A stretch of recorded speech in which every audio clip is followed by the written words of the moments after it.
All right, so this is the way that I teach my students how to alphabetize. I noticed that there wasn't a how-to on alphabetizing for 4th grade. That's something that is really introduced and learned in 3rd grade. So that review that you saw is probably just assuming that there's some knowledge of alphabetizing from 3rd grade, but that was a long time ago. So if we need a video or something like that, I'm happy to help with that. But this is how I always teach my students how to alphabetize. My son did this last year in 3rd grade as well.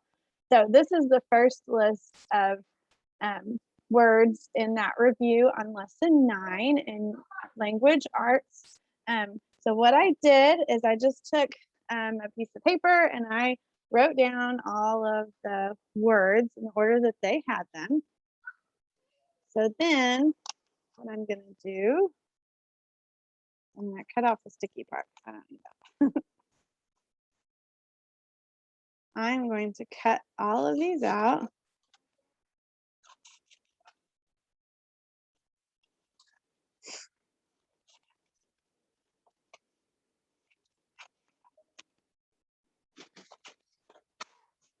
This just makes it a little bit easier to manage so that you don't feel like you've done a bunch of work and then messed up.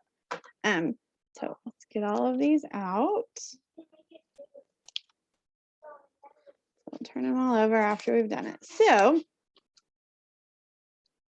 we always look at the first letter to see which one comes first in the alphabet. So sing your ABCs if you need to. So on this one, looks like we've got C as the very first one. So C would be the first one that we would list. Sorry, that keeps going off the screen. Okay.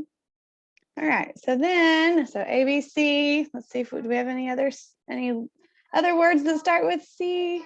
No. Okay. So then the next letter in the alphabet that we would look for is D.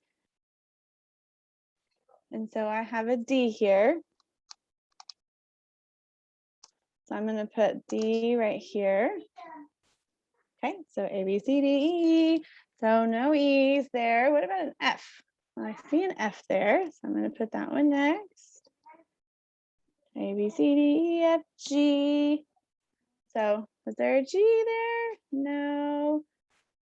What about H? No. I, J, K, L, M. I have a word that starts with an M. No other M's. I do have an N. I'm going to pretend like I can't see this one so I can show you something.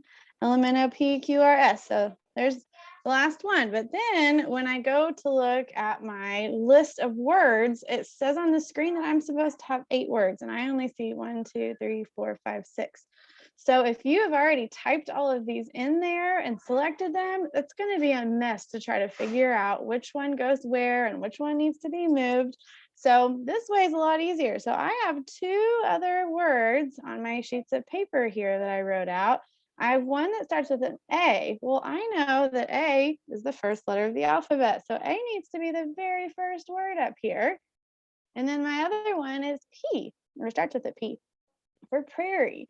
So P goes in between N and S. So instead of having to retype or remove all of those words that you selected or scanned in or typed in, you can just move your papers around, and then you can go to your assignment and you can click the correct answers. So that's one way that we can alphabetize. It's a little bit more hands-on. It's easier to fix mistakes that way. You could also do this if you have smaller sticky notes. Those are kind of big, but if you have smaller sticky notes, you could do one word on each sticky and then rearrange them that way as well. So I hope that helps. If you have any other questions, just let me know. Have a good evening.